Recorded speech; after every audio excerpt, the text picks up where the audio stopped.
વડોદરા પાલિકાનું વર્ષ 2026-27નું draft budget સુધારા વધારા સાથે સ્થાયી સમિતિએ મંજૂર કર્યું. સ્થાયી સમિતિએ 7,672.21 કરોડનું બજેટ કર્યું મંજૂર. પાલિકાના સ્થાયી સમિતિના ચેરમેન ડોક્ટર શીતલ મિસ્ત્રીએ આપી માહિતી.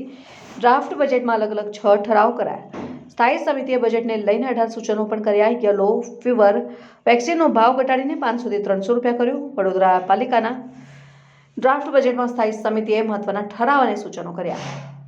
કમ્પ્લીશન સર્ટિફિકેટ આપતા પહેલા મિલકતની આકારણી કરી વેરાની વસૂલાત કરાશે. પાલિકાના વેરા બિલમાં QR કોડની સુવિધા ઊભી કરાશે.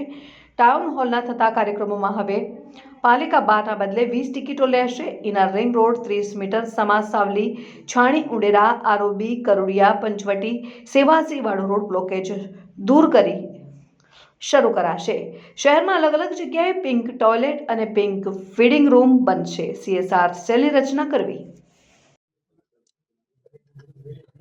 વડોદરા મહાનગરની પ્રણાલી મુજબ જીપીએમસી એક્ટ મુજબ કમિશનરશ્રી અને વહીવટી પાંચ દ્વારા બજેટ 3 જાન્યુઆરીએ સ્ટેન્ડિંગ કમિટીમાં રજૂ કરવામાં આવ્યું હતું. જે ઓરિજિનલ બજેટ હતું જેમાં 25-26નું જે રિવાઇઝ બજેટ હતું 7,071 કરોડનું અને 26-27નું ડ્રાફ્ટ બજેટ 7,609.63 કરોડનું રજૂ કરવામાં આવ્યું હતું.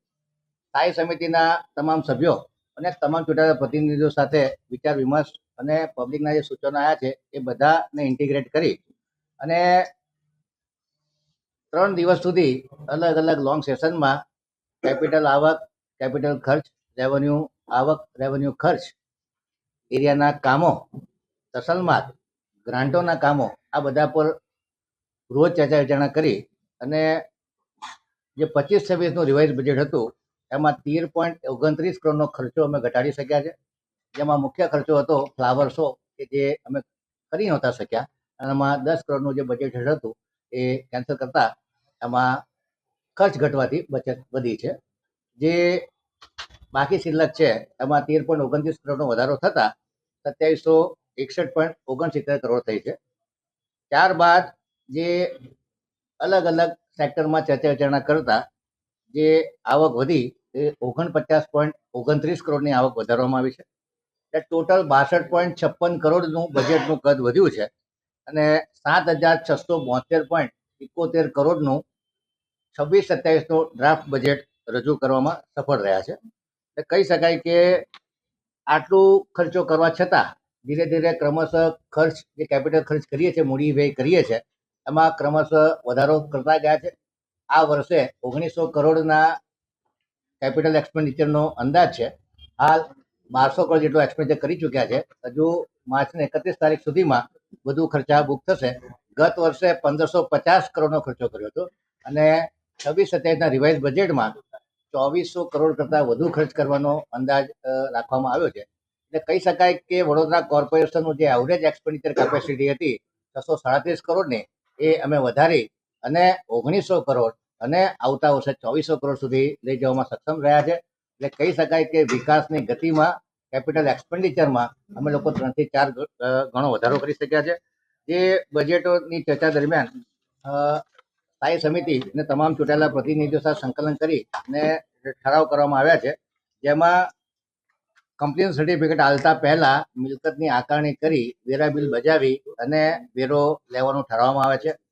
સ્ક્રેપ પોલિસી અને કંડમ પોલિસી વડોદરા શહેરની સાધન સામગ્રી અને જર્જરિત ઇમારતોને સ્ક્રેપ કરવી હોય અથવા કોઈ ઇક્વિપમેન્ટને સ્ક્રેપ કરવું હોય અને સ્ક્રેપને યોગ્ય ભાવે વેચાણ કરીને નિકાલ કરવા માટે સ્ક્રેપ પોલિસી અને કંડમ પોલિસી બનાવવાનો ઠરાવ કરવામાં આવ્યો છે.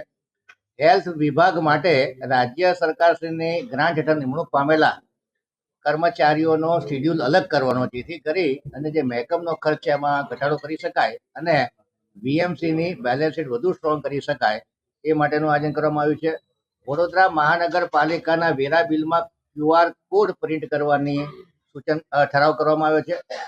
આવકનું ઓડિટ રેગ્યુલર થાય એટલે અલગ અલગ સેક્ટરમાંથી જે આવક થાય છે જ્યારે પણ આવકમાં ઘટાડો નોંધાય તો તાત્કાલિક સ્થાયી સમિતિને ખબર પડે અને એ માટેના જરૂરી પગલાં લઈ શકાય એ માટે ઇન્કમ ઓડિટ કરી અને સ્થાયી સમિતિમાં રેગ્યુલરનો રિપોર્ટ જમા કરાવવાનો રહેશે. દર 3 મહિને આવકનો રિપોર્ટ જમા કરાવવાનો રહેશે. નગરગૃહના જે 12 ટિકિટો કાઉન્સિલર માટે આપતા હતા એ કોટા વધારીને 20નો કરવામાં આવ્યો છે. જે સૂચનો છે એમાં ખાસ કરીને ઇનર રિંગ રોડ, સમા, સાવદી, છાણી, ઉંડેરા, કરોડિયા, પંચવટી, સેવાસીવાળો રોડના બ્લોકેજ દૂર કરી અને આ રિંગ રોડ બનાવવાથી ટ્રાફિકમાં ઘણો ફાયદો થયો છે. પ્રતાપપુરા સરોવર ખોદવા માટે બજેટ હેડ ખોલવો, તળાવના ઇન્ટરલિંકિંગ માટે સર્વે કરવા, આર્બિટ્રેશનના કેસના નિકાલ માટે જેણે આર્બિટ્રેશન કરેલું હોય એ ઇજાદારને કોર્પોરેશન ફરી કામગીરી ન મળે એ માટેનું સૂચન કરવામાં આવ્યું છે. કોઓર્ડિનેશન સેલની રચના કરી છે.